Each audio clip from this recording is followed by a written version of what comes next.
Ahanba magtada Salai Story Channel gi mahut sinjaduna Panthoi Mangang Mayambu taram na oksabagaloinana ikok no na khuirumjari. Ngasi su mayam gi damakta nungairaba Phunga wari ama puduna lakjare. Wari astigi mamingna chanba Mama Machagi angakpa Khudol. Wari asibu ibirakpana Abenao chanu. Hauzik mayam gi mafamda wari asi Khudol tamjari. Mayam punna taminarasi.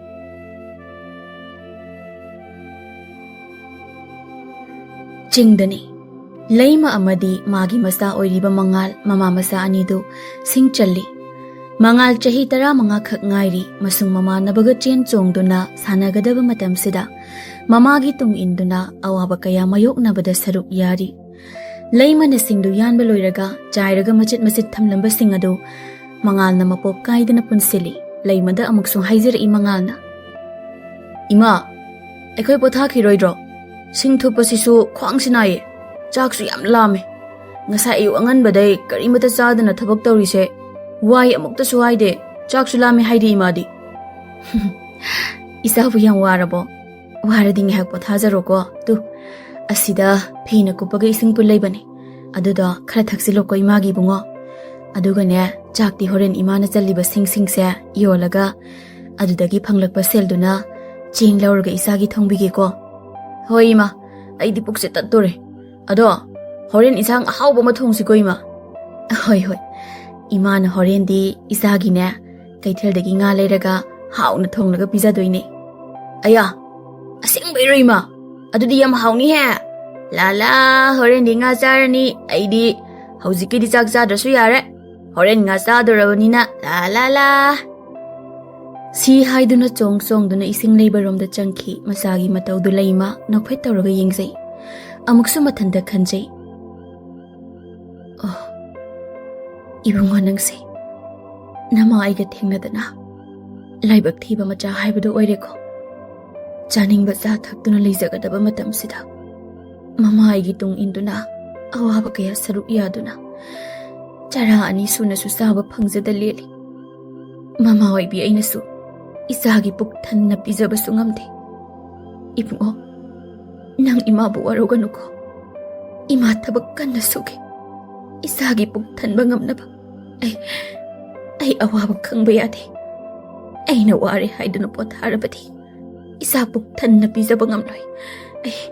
Ay awabag kang de. Si haidano tariba pido pat nanto aga tawriba tabak tu makasa thari. Mangal ni ising pul masado khara wang na thangkatlaga kut thakli ising thakpagi makholdu leimata duna mangal da yengli kaya da hauna thakliba atuki matik phasai isase ma uzaraka aigi awaba pumna makaw thoale isana thakliba se sangomga oiram labadi amukka hena magul leini ko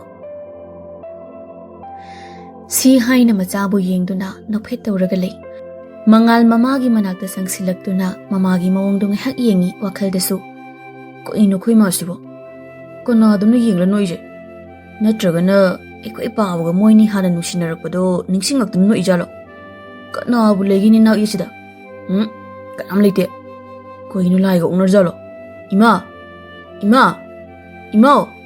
ha how kanano ai isa yengli yam yelakano ha ko ino aijibo Aina taba angang amusu laibro ima. Oh, aigi laibak. Nang kanano, chalo.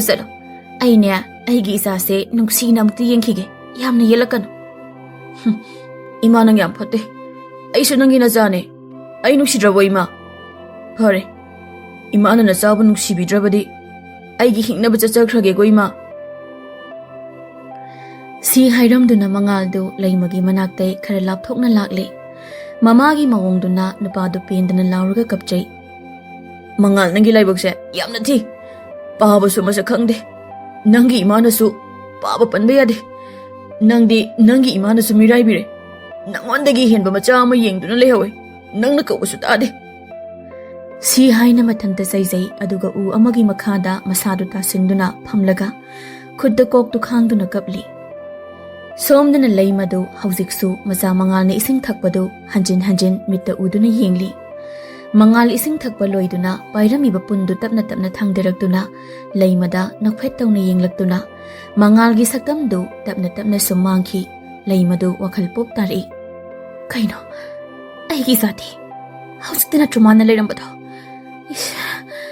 aidi isada dum yenglaga leithuredana aduga hausikta aigi mangda leiramba isaduna karomda amuk leikraba aidi ngahak maglal amada leithuraba male ngasai aingondasu kai kaino yamna hairambanine kaino haibadu aina sengna tahautre isado karomda chalamne ayamda thirukhige somda chalamba yai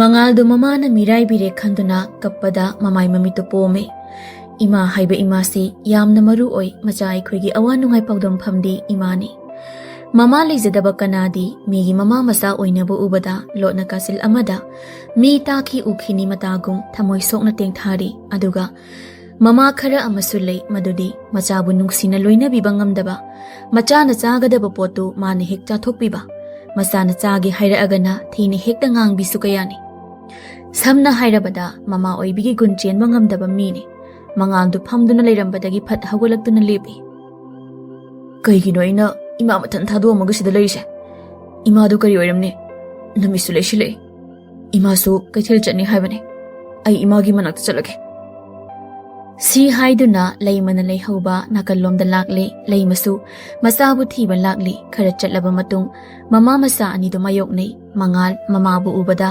khara warongna maidu phatlei leimasu masa ubada sensilaktuna ibunga nang kadai chatluge ha nama ithanda kaigi thanamduna nang kadai chatluribano nang aima mai mit pom isna kaido bu yaure ha kaido ragi sabo se ima da hayo mangal ngihak lukthaduna tapna khumlei ima nang aibu nushide chakrona haire inadro aduda isu pukning nushibei kapini khangra ha ima na isabu nushide hai haiba ibungo nang sauranu se ima matung hairaroi chinda isa nushide hairabasu thamoi nungdadi isadagi henba leitini imagi bungo isadi imagi asengba lanne nang sauranu se ima na isabu yamna nungsiye imagi bungo hoi ima ai saudre la oima aikhoina pullaga thamba singkhaido hapsilaga kaithel da thaurose si haiduna mama masa anidu kaithel tamna laktuna singdu selga onthoktuna mama masa anidu nga masa ama leiduna yumda amu halei mangalna ima ngasai ngayon bi aboktu nusidra aduk sholabadu baw ngayon nu le abokini haibada kanasu leitrja loima isabu aboktu nungsibro ha abokisu masa masu leirumganida hana daine thabak sum surakpagi yumda tuminna lisinbado tandana mayam tinba marakta puningbasu oiramnida adugidi yam hejana khalunu isasidi ima sa amda thongnaba tawge ko isa waramani ima ana sak thongingai da pothajaru hoi hairamduna mangaldu magi ka da pothaba changkhri leimasu sak thongba haukhre nupadu mang ama mangli mangdani mangaldu amamba ka amada yam kina changlei ka adugi manungda aronba surung amasu leibadui surung aduda sum changlei nupa kharabu surung manungda pharaga thamba su urami adu ubada nupadu akiba sum henjilaklami nakal amaromdana nupi singi kappa laubagi khonjelna maikai adu pumningli maikai adomda mangal amuk changlei adubu surumgi ka do yorakpada nilamba mayamdu phakri nupi amagi khonjelda he nupa nangna sida changla abanina aibu amamba taibangdagi anganba sangsarbu amukta uhanbiyo adu oirabadi nangna hairikai tawjage khonjeldi tare adubu nang kadai lege habade ai khangde nang leiba mafam sisu yamna mamme nangbu ai uba phangdabrane uroi haiba ai khange nangna aigi nakta la abasu aibu nangna amambadagi puthokpa ngamoi nangna asengba oina aigi nakta la aba matamda ngamgani nang chatnaba tawro khudong thiba nang lagani nang chenkro lai phataba yausile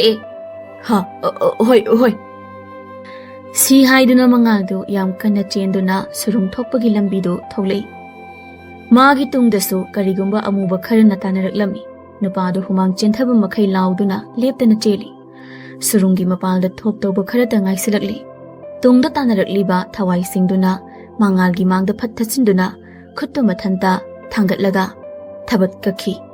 ꯂꯩ ꯃꯁꯨ ꯃꯆꯥꯕꯨ ꯀꯧꯗꯨꯅ ꯂꯩꯔꯝꯃꯤ. ꯍꯩꯃꯥ, ꯅꯪꯕꯨ ꯇꯥꯗ꯭ꯔꯃꯤ? ꯏꯃꯥꯁꯦ ꯈꯅꯥꯎ ꯀꯪꯗꯣꯔꯦ ꯅꯪ ꯀꯧꯕꯗ.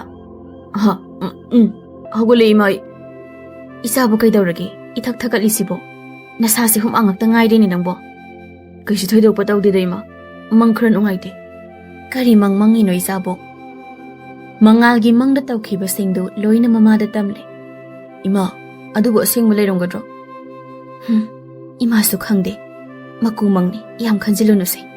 ꯂꯥꯛꯑꯣ, ꯆꯥꯛ ꯊꯥꯡꯗꯣꯛꯑꯝꯃꯕꯅꯦ, ꯆꯥꯊꯣꯛꯅꯕ ꯇꯧꯔꯁꯤ. ꯁꯤ ꯍꯥꯏꯗꯨꯅ ꯆꯥꯛꯈꯨꯝ ꯇꯝꯅ ꯆꯠꯈ꯭ꯔꯦ ꯂꯩꯃꯗꯣ. ꯃꯉꯥꯜꯁꯨ ꯑꯗꯨꯃꯉꯥꯏ ꯃꯃꯥꯒꯤ ꯇꯨꯡ ꯏꯟꯗꯨꯅ ꯆꯥꯛ ꯆꯥꯕ ꯆꯪꯈ꯭ꯔꯦ. ꯂꯥꯛꯑꯣ ꯂꯥꯛꯑꯣ ꯏꯕꯨꯡꯉꯣ, ꯁꯤꯗ ꯍꯦꯛꯇ ꯆꯥꯔꯣ. ꯏꯃꯥꯁꯦ ꯏꯁꯥꯒ ꯏꯅꯨꯡ ꯅꯨꯡꯉꯥꯏꯇꯦ. ꯑꯗꯨꯅ ꯏꯃꯥꯗꯤ ꯍꯌꯦꯡ ꯑꯣꯏꯅ ꯆꯥꯔꯒꯦꯀꯣ. ꯀꯩ ꯑꯣꯏꯅ ꯉꯝꯗ꯭ꯔꯤꯅꯣ ꯏꯃꯥ? ꯉꯁꯥꯏ ꯑꯌꯨꯛꯁꯨ ꯀꯩꯝꯇ ꯆꯥꯕ ꯅꯠꯇꯦ. ꯍꯧꯖꯤꯛꯀ ꯆꯥꯗ꯭ꯔꯗꯤ ꯏꯁꯥꯗꯣ ꯁꯣꯜꯂꯅꯤꯌꯦ ꯏꯃꯥ. ꯏꯃꯥꯅ ꯁꯣꯜꯂꯗꯤ ꯅꯆꯥ ꯀꯔꯝꯅ ꯂꯩꯒꯅꯤ? ꯑꯉꯥꯎꯕꯁꯤꯗꯤ. ꯏꯃꯥ ꯀꯩꯁꯨ ꯇꯧꯔꯣꯏꯌꯦ. ꯏꯁꯥꯁꯦ ꯀꯣꯛ ꯉꯥꯎꯒꯨꯝ ꯂꯥꯛꯀꯨꯝ ꯇꯧꯕꯅꯤꯗ. ꯆꯥꯊꯣꯛꯑꯣ. ꯏꯆꯥꯅ ꯄꯨꯛ ꯊꯜꯂꯗꯤ ꯏꯃꯥꯁꯨ ꯊꯜꯂꯦ. ꯌꯥꯔꯣꯏꯌꯦ ꯏꯃꯥ. ꯏꯃꯥ ꯆꯥꯗꯕ ꯌꯥꯔꯣꯏꯌꯦ. ꯂꯥꯛꯑꯣ, ꯅꯆꯥꯒ ꯄꯨꯟꯅ ꯆꯥꯛꯂꯨꯛ ꯑꯃꯠꯇꯗ ꯆꯥꯃꯤꯟꯅꯁꯦ. ꯁꯤꯅ ꯏꯃꯥ ꯏꯆꯥ ꯀꯌꯥꯝ ꯅꯨꯡꯁꯤꯅꯩ ꯍꯥꯏꯕꯗꯣ ꯃꯌꯦꯛ ꯁꯦꯡꯅꯕ. ꯍꯣꯏ. ꯏꯆꯥꯅ ꯅꯨꯡꯉꯥꯏꯇ꯭ꯔꯕꯅꯤꯅ ꯍꯦꯛ ꯆꯥꯕ ꯑꯗꯨꯅꯤ. ꯁꯤ ꯍꯥꯏꯗꯨꯅ ꯄꯨꯈꯝ ꯑꯃꯗ ꯃꯃꯥ ꯃꯆꯥ ꯑꯅꯤꯗꯨ ꯄꯨꯟꯅ ꯆꯥꯛ ꯆꯥꯃꯤꯟꯅꯩ. ꯅꯨꯡꯁꯤꯔꯕ ꯃꯤꯀꯨꯞ ꯑꯁꯤ ꯂꯣꯏꯈ꯭ꯔꯦ. ꯑꯌꯨꯛꯀꯤ ꯃꯇꯝꯅꯤ. ꯃꯉꯥꯜꯗꯨ ꯉꯟꯅ ꯍꯧꯒꯠꯇꯨꯅ ꯏꯃꯨꯡꯒꯤ ꯊꯕꯛ ꯂꯣꯏꯁꯤꯜꯂꯤ. ꯂꯩꯃꯗꯣ ꯉꯁꯤꯗꯤ ꯉꯟꯅ ꯍꯧꯒꯠꯂꯛꯑꯝꯗꯦ. ꯃꯉꯥꯜ ꯃꯃꯥꯒꯤ ꯀꯥꯗ ꯆꯪꯂꯛꯇꯨꯅ, ꯏꯃꯥ, ꯍꯧꯒꯠꯂꯣ ꯅꯣꯡꯉꯥꯜꯂꯦ. ꯅꯣꯡꯉꯥꯜꯂꯕꯣ? ꯑꯁ, ꯏꯃꯥꯁꯤ ꯏꯁꯥ ꯌꯥꯝ ꯅꯨꯡꯉꯥꯏꯇꯦ ꯉꯁꯤꯗꯤ. ꯏꯆꯥꯅꯅꯦ ꯆꯥꯛꯇꯣ ꯑꯝꯇ ꯊꯣꯡꯉꯣ. ꯀꯩꯗꯧꯔꯒꯦ ꯏꯃꯥ? ꯅꯆꯥ ꯌꯦꯡꯒꯦ. ꯁꯤꯗꯤ ꯌꯥꯝ ꯁꯥꯒꯠꯂꯦꯅꯦ. ꯀꯣꯛꯇꯤ ꯆꯤꯛꯄ꯭ꯔꯣ ꯏꯃꯥ? ꯈꯔ ꯆꯤꯛꯏ ꯏꯕꯨꯡꯉꯣ. ꯏꯃꯥ, ꯑꯩ ꯌꯨꯝ ꯊꯪꯅꯕꯁꯤꯗꯒꯤ ꯍꯪꯒꯥꯝ ꯃꯅꯥ ꯑꯝꯇ ꯍꯦꯛꯎꯒꯦ, ꯑꯗꯨꯒ ꯑꯁꯥꯕꯁꯦ ꯂꯧꯊꯣꯛꯁꯦ. ꯁꯤ ꯍꯥꯏꯗꯨꯅ ꯃꯉꯥꯜꯗꯣ ꯍꯣꯕꯦ ꯂꯥꯛꯇꯨꯅ ꯌꯨꯝ ꯑꯗꯨꯒꯤ ꯃꯄꯨꯗꯨ ꯀꯧꯊꯣꯛꯏ. ꯌꯨꯝꯕꯨꯗꯨꯁꯨ ꯊꯣꯛꯂꯛꯇꯨꯅ, ꯏꯕꯨꯡꯉꯣ ꯃꯉꯥꯜ, ꯀꯩꯗꯧꯔꯦ ꯍꯥꯏꯕꯅꯣ ꯏꯆꯥꯕꯣ? ꯏꯅꯦ, ꯑꯩꯈꯣꯏ ꯏꯃꯥꯗꯣ ꯃꯁꯥ ꯁꯥꯒꯠꯄ, ꯑꯗꯨꯒꯤ ꯏꯅꯦꯒꯤ ꯍꯤꯡꯈꯣꯜꯗꯒꯤ ꯍꯪꯒꯥꯝ ꯃꯅꯥ ꯑꯝꯇ ꯍꯦꯛꯀꯦ ꯍꯥꯏꯒꯦ ꯇꯧꯕꯅꯦ. ꯏꯍꯦ, ꯑꯗꯨꯒꯤ ꯑꯣꯏꯔꯦ. ꯀꯧꯗ꯭ꯔꯁꯨ ꯍꯦꯛꯎ ꯌꯥꯗ꯭ꯔꯣ ꯅꯪꯕꯣ? ꯁꯨꯝ ꯍꯥꯏꯗꯕꯤ ꯍꯦꯛꯄꯗꯣ ꯅꯨꯡꯉꯥꯏꯇꯦ ꯇꯧꯕꯅꯤꯅꯦ. ꯍꯣ, ꯍꯦꯛꯑꯣ. ꯑꯩꯁꯨꯅꯦ ꯊꯕꯛ ꯈꯔ ꯂꯣꯏꯁꯤꯜꯂꯝꯃꯒ ꯅꯣꯏꯗ ꯂꯥꯛꯀꯦꯀꯣ. ꯍꯣꯏ ꯏꯅꯦ. ꯁꯤ ꯍꯥꯏꯔꯝꯗꯨꯅ ꯍꯪꯒꯥꯝꯗꯣ ꯍꯦꯛꯂꯒ ꯃꯃꯥꯒꯤ ꯃꯅꯥꯛꯇ ꯆꯪꯂꯛꯏ. ꯏꯃꯥ, ꯄꯨꯔꯛꯑꯦ. ꯆꯥꯝꯊꯣꯔꯛꯑꯕꯅꯦ. ꯁꯤꯁꯦ ꯅꯩꯔꯒ ꯏꯃꯥꯒꯤ ꯂꯥꯏꯕꯛꯁꯤꯗ ꯍꯥꯄꯛꯀꯦꯀꯣ. ꯏꯆꯥꯗꯤ ꯀꯣꯛ ꯆꯤꯛꯄ, ꯏꯁꯥ ꯁꯥꯒꯠꯄꯁꯦ ꯍꯪꯒꯥꯝ ꯃꯅꯥ ꯍꯥꯞꯄꯒ ꯐꯩ ꯍꯥꯏꯕꯗꯤ ꯀꯃꯥꯏꯅ ꯈꯪꯉꯤꯕ? ꯑꯩ ꯅꯥꯕꯗ ꯏꯃꯥꯅ ꯑꯗꯨꯝ ꯍꯥꯞꯄꯤꯔꯤꯗꯨꯗꯤ. ꯑꯗꯨꯗ ꯑꯩꯁꯨ ꯐꯕꯒꯤ ꯏꯃꯥꯗ ꯑꯃꯨꯛ ꯍꯥꯞꯄꯤꯕ. ꯆꯤꯛ ꯂꯥꯎꯕ꯭ꯔꯣ ꯏꯃꯥ? ꯂꯥꯎꯋꯦ. ꯈꯥꯡꯕ ꯉꯝꯗꯦ. ꯑꯗꯣ ꯏꯃꯥ, ꯌꯨꯝ ꯊꯪꯅꯕ ꯏꯅꯦꯁꯨ ꯂꯥꯛꯅꯤ ꯍꯥꯏꯍꯧꯕꯅꯦ. ꯏꯅꯦ ꯂꯥꯛꯑꯒ ꯑꯩ ꯁꯤꯡ ꯆꯟꯕ ꯆꯠꯂꯨꯒꯦꯀꯣ ꯏꯃꯥ. ꯉꯁꯤꯗꯤ ꯆꯠꯂꯅꯨ ꯏꯕꯨꯡꯉꯣ. ꯏꯆꯥꯁꯨ ꯋꯥꯔꯝꯃꯅꯤ. ꯄꯣꯊꯥꯖꯔꯣ. ꯑꯗꯨꯗꯤ ꯁꯥꯟꯅꯕ ꯉꯥꯏꯍꯥꯛ ꯆꯠꯂꯨꯒꯦꯀꯣ ꯏꯃꯥ. ꯍꯣꯏ. ꯆꯠꯂꯣ. ꯑꯗꯨꯗꯤ ꯑꯩ ꯆꯥꯛ ꯊꯣꯡꯉꯨꯔꯒꯦꯀꯣ. ꯁꯤ ꯍꯥꯏꯔꯝꯗꯨꯅ ꯃꯉꯥꯜ ꯆꯥꯛ ꯊꯣꯡꯕ ꯆꯠꯈ꯭ꯔꯦ. ꯃꯦꯝꯆꯥꯁꯨ ꯂꯩꯃꯒꯤ ꯃꯅꯥꯛꯇ ꯆꯪꯂꯛꯑꯝꯃꯤ. ꯏꯆꯦ, ꯑꯩ ꯂꯥꯛꯂꯤꯌꯦ. ꯍꯩꯃꯥ, ꯃꯦꯝꯆꯥ, ꯆꯪꯂꯛꯑꯣ. ꯁꯤꯗ ꯐꯝꯃꯣ. ꯌꯥꯔꯦꯗ ꯏꯆꯦ ꯅꯥꯏ ꯍꯥꯏꯕꯗꯨꯗ ꯀꯔꯤ ꯑꯣꯏꯅ ꯅꯥꯔꯤꯅꯣ ꯍꯪꯒꯦꯅ ꯂꯥꯛꯏꯅꯦ. ꯏꯁꯥꯁꯦ ꯍꯟꯗꯛꯇꯤ ꯌꯥꯝ ꯅꯨꯡꯉꯥꯏꯇꯦ ꯃꯦꯝꯆꯥ. ꯑꯩꯅ ꯀꯔꯤꯒꯨꯝꯕ ꯂꯥꯏꯕꯛ ꯊꯤꯕ ꯊꯣꯛꯈ꯭ꯔꯕꯗꯤ ꯏꯆꯥꯁꯦ ꯀꯔꯝꯅ ꯂꯩꯍꯧꯅꯤ ꯈꯟꯕꯗ ꯑꯩ ꯌꯥꯝꯅ ꯋꯥꯏ. ꯏꯆꯦ, ꯍꯛꯆꯥꯡ ꯈꯔ ꯉꯝꯗꯕꯗ ꯑꯗꯨꯛ ꯌꯥꯝꯅ ꯋꯥꯈꯜ ꯍꯟꯊꯔꯤ ꯀꯩꯒꯤꯅꯣ? ꯏꯕꯨꯡꯉꯣ ꯃꯉꯥꯜꯒꯤꯗꯤ ꯑꯩꯈꯣꯏ ꯂꯩꯔꯤꯁꯤꯗꯤ. ꯌꯥꯝ ꯍꯦꯟꯅ ꯈꯟꯖꯤꯟꯒꯅꯨꯁꯦ ꯏꯆꯦ. ꯈꯪꯗꯦꯗ ꯃꯦꯝꯆꯥ, ꯏꯄꯨꯔꯣꯏꯕ ꯂꯩꯇꯕꯁꯦ ꯋꯥꯈꯜ ꯅꯨꯡꯉꯥꯏꯐꯝ ꯏꯈꯪ ꯈꯪꯗꯦꯗ. ꯍꯣꯏꯅꯦ ꯏꯆꯦ, ꯇꯥꯗꯗꯨꯕꯨ ꯃꯋꯥ ꯃꯄꯥꯎꯒ ꯀꯔꯤꯁꯨ ꯇꯥꯈꯤꯗꯕ ꯀꯨꯏꯔꯦ. ꯃꯆꯥꯁꯤ ꯐꯥꯎꯕꯗ ꯄꯥꯈꯪ ꯐꯥꯔꯛꯂꯦ. ꯏꯆꯦꯕꯨ ꯃꯥꯅ ꯑꯃꯨꯛ ꯍꯟꯅ ꯊꯤꯔꯛꯑꯔꯣꯏ ꯈꯜꯂꯤꯖꯥꯠꯂꯣ? ꯃꯉꯥꯜꯅ, ꯏꯅꯦ, ꯑꯩꯈꯣꯏ ꯏꯃꯥꯗꯅ ꯏꯆꯦ ꯀꯧꯔꯒ ꯑꯩꯈꯣꯏ ꯄꯥꯕꯗꯅ ꯇꯥꯗ ꯀꯧꯔꯤꯗꯨ ꯀꯩ ꯆꯥꯟꯅꯔꯤꯒꯦ? ꯁꯤ ꯍꯥꯏꯅ ꯐꯠ ꯆꯪꯂꯛꯇꯨꯅ ꯍꯥꯏꯔꯛꯄꯅꯤ. ꯃꯦꯝꯆꯥꯅ, ꯏꯍꯦ, ꯁꯨꯝ ꯍꯩꯅꯈꯤꯕꯩ ꯀꯧꯕꯅꯤꯗ ꯃꯁꯤ ꯑꯉꯥꯡꯁꯤꯗꯤ. ꯑꯗꯣ ꯏꯅꯦ, ꯑꯩꯈꯣꯏ ꯄꯥꯕꯗꯣ ꯀꯗꯥꯏ ꯆꯠꯈ꯭ꯔꯤꯅꯣ? ꯏꯄꯥ ꯏꯆꯥ ꯊꯦꯡꯅꯕꯗ ꯁꯛ ꯈꯪꯅꯔꯔꯣꯏ ꯇꯧꯔꯤꯁꯦ. ꯑꯩꯗꯤ ꯑꯃꯨꯛꯐꯥꯎ ꯎꯖꯗ꯭ꯔꯤꯌꯦ. ꯌꯥꯝ ꯎꯅꯤꯡꯉꯦ. ꯅꯪ ꯄꯥꯕꯗꯣ ꯅꯣꯡꯃꯗꯤ ꯁꯣꯏꯗꯅ ꯂꯥꯛꯀꯅꯤ. ꯅꯃꯥ ꯅꯆꯥ ꯁꯣꯏꯗꯅ ꯊꯤꯔꯛꯀꯅꯤ. ꯏꯅꯦ, ꯑꯗꯣ ꯑꯩ ꯁꯥꯟꯅꯔꯨꯒꯦ. ꯆꯥꯛ ꯂꯣꯏꯔꯝꯃꯕꯅꯦ. ꯑꯩꯈꯣꯏ ꯏꯃꯥꯒ ꯆꯥꯃꯤꯟꯅꯔꯣ. Nangsu charaga sanabadu chatludana. Ine adi horen halaga charage. Ihe mangau kaya da thirino yengune. Si haiduna sien kriba mangal da yengduna leihawi leimada amu. Adu ise tada do khudong thibaga yaudaba jalo. Khangdeda memsa. Sigi wari si toklasi. Adu ise ai ise gi sak amta thirukige ko. Si haiduna chatkri somdana mangal do yam kana sanari. Sum sanarambadagi angang singdu marai amu yenarakle angamba kauba angang amana. Heo tabi macha nang sida sanabula kano. Nang gon sinaba tale khoi. Aikhoi mana okta habada nang uhobro. Nasin ama pale lekton saru pande haidana yam ngang nune. Okta bi macha haibasibu. Sauning bra khangdene. Hayo. Hoi ne. Aibudi okta bi macha oirene. Ado nang bu pokpa nama adu masa khangjabro. Nang ga yengnawradi aini yam chini heli phaba. Nangi namana pa mathong morong khangdaba macha ni khangbra. Hey! Nanguma naibu mathong morong khangdaba macha ni habi bro. Si haiduna nupa masa ngaktaga oire kinna pudu pangthinda thindane. Nupa masa kharana amu khamtoi adusu yade. Angambi thakta phunei. Aroibadadi khatnariba aniduda ising haijeli anidu phatpat handoknei. Mittu khana yengnaduna yumda hanakre. Laimana masada ngangli. Noi saunabada. Karigi ahalaman puthokuna khatnarino. Aikhoina noida kari akaiba tawkhrage. Ha. Ima, moina imabu oktabini hai. Ipasu mathong khangde hai. Aduda aina taba ngamdabadagi aisu chin khumduna khatnakhibane. Isase nare nabong khangde. Nang hayingdagi sanaba chatpa yaroi ko. Hoi ma, ai singchanba oina chaloge. Si haina khumlei mama masa anidu tumin ngihak leinei. Laima masana soklibado yenglei. Masagi manakta sangsinduna masagi maida kham-khamduna leiba mafamdu munna yengduna.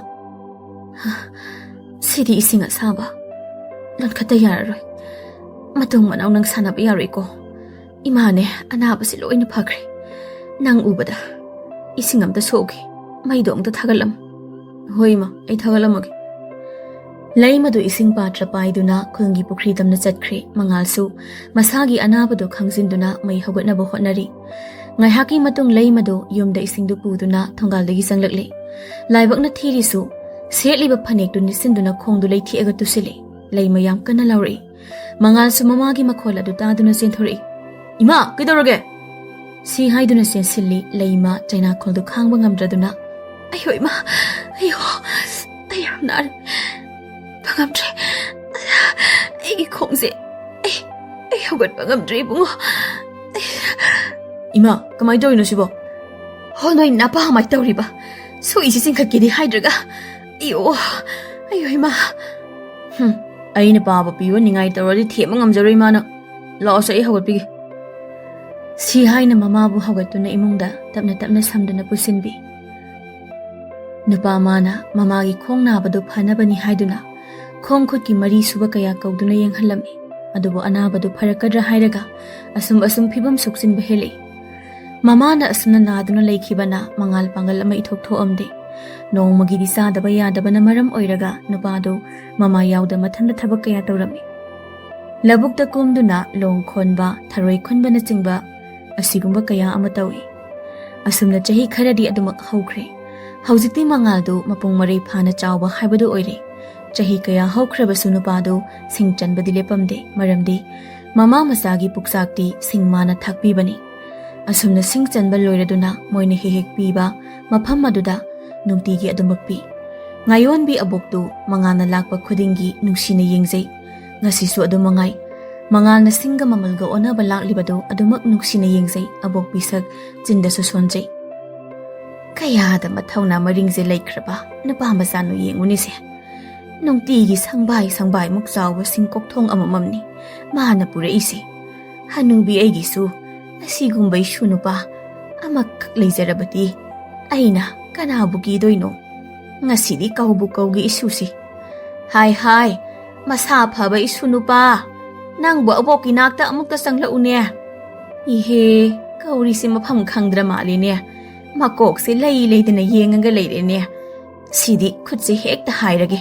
Hai, isunupa. Abok ne. Oh, somda laune. Lai, nungai zarida idea. Mangal abok pisaki manakta changlaktuna. Abo, nasu ehakpu kawbu kari mating pangjo haibano. Isudi onthokna nungsikreda. Asengbairo bo. Manin isu. Abok tinya isu hek laaba. Aboki koli tawba khwang siga ngak siga ne thangat na yengzari ne. Abok na wana yengdoi sarupudi nasuna dum lakpa yabado. Hayenggaidi abok na kauna halaroi. Nasuna khangna aboki manakta hekta changlagi. Hoine adum haina khangna changladi abok su wadredana. Hoi abo hayengdaidi ne nasu dum changlagi. Ado abok ti kana leiminage. Abok pisaktu awaba sor ama hondoktuna. Isu nupa. Abok ti ne yom zawduda ithanta lei haibada haimanba thokloida. Nasan nupi amakhak leiye aigina isuni. Adusu mifatta singna phajintuna thambikre. Abok ne yumdabu hek leirabadi. Wakhalse nungaifam khangde. Wakhalse khara yangbra yenge haidana ne kaithel sida mingondagi nga tiaga yolaga leiribasini. Si mangai aboki punsi haibu. Kaino aisi bobo. Aboki isunupido kayam kuiragi phaduna thamkiba.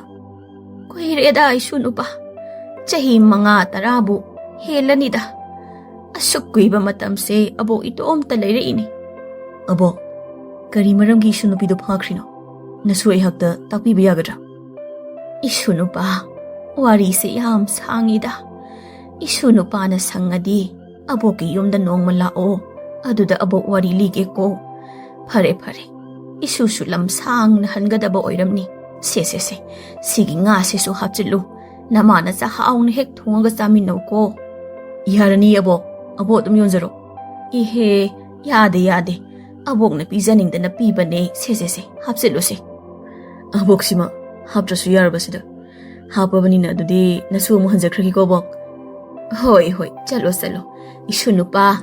Lambi lamkhang zatpada mitna singna chatlu ko. Phagani abo nasu chachagi. Si haiduna mangal mayumay kay panglakli. Lamnaga lapaga kuinadi changi. Nupa mana laklibado. Tanja aduda nupa khara mangal magi mamangda lipsilaktuna lambi thingi. Somdana laymado numina sum tasilakpaga macha halaktabasida thawai warami. Lambidani mangalna. Kaigino nangna aigi lambi yung thalibase. Numisi tasile.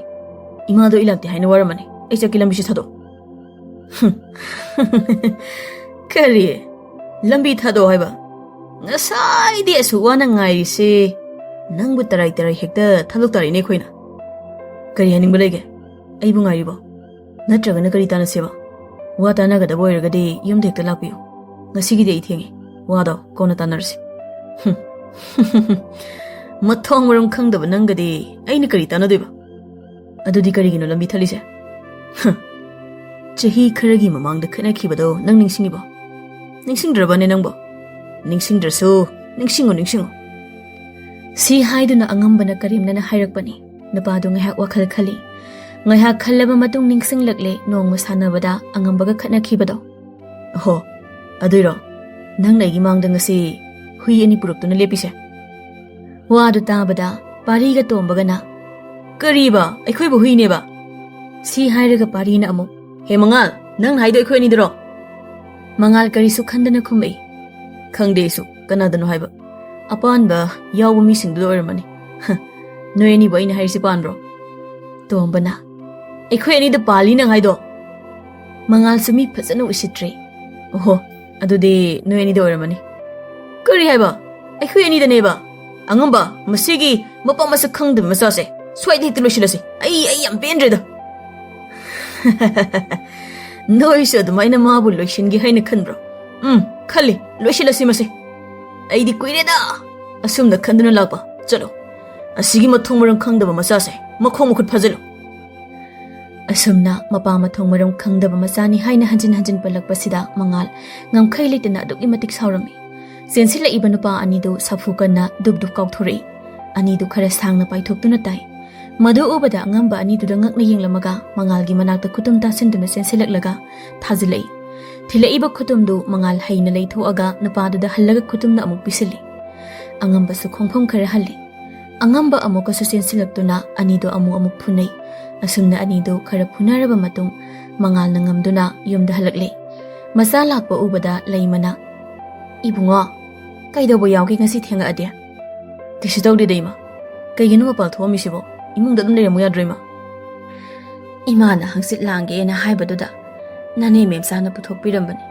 Ibungo, nane sisu wazare. Ima isa senabada. Hayeng tungbukne. Nane si miraiba yadi ko ibungo. Hoima, laosi, imung sangasi. Si haiduna imungda sanglakle laimana yenglakpada masagi maida khamti ega leibadu uduna. Ibungo, isagi mai sidi amu kaidawre. Kashi tawdi ima. Nang mi khatnabra. Mangal mamana hairibadu khumde tuminna lei. Hayo, nang miga khatnarakbro. Ha. Hoima. Aini yumda halakpada angamba pari yumdi tomba moy humna chumna sasariba ingwanda khatnaba horokpa. Adugi khara thindatnawri. Imana haidro, moiga onsinagano. Moiga mayoknarebadi thaiduna laona. Ima, nasasu phana thainaba honabane. Moini yadabaini. Ado ima, ngayon bi abokto ngasay ibu magi manakta kausin na wari kaya sari. Tu, sige nga sisu, imaga chaminaw haina piraini. Abokto, bikaw miram phabanida. Isada abong na kari hayreino. Si haina laymana hangakbe matung inna mangal abok pisak na haikiba wa mayamdu loina tamthorokle laymada. Oh, adum na isada hayrakbra. Adudi aboki manakta satuna, kari aronba wari lay haibado khangto uro ibungo. Abok na nangbu atamna na kaushila ido, wari ama layrabani. Hoima, nasa hiyeng soidina satke, aboki manakta. Aisu yam nungaiti, aboki matawdo yengba ngamti. Ado ima, ay abok na pirakpa nga se, semto oga thong na batawraki.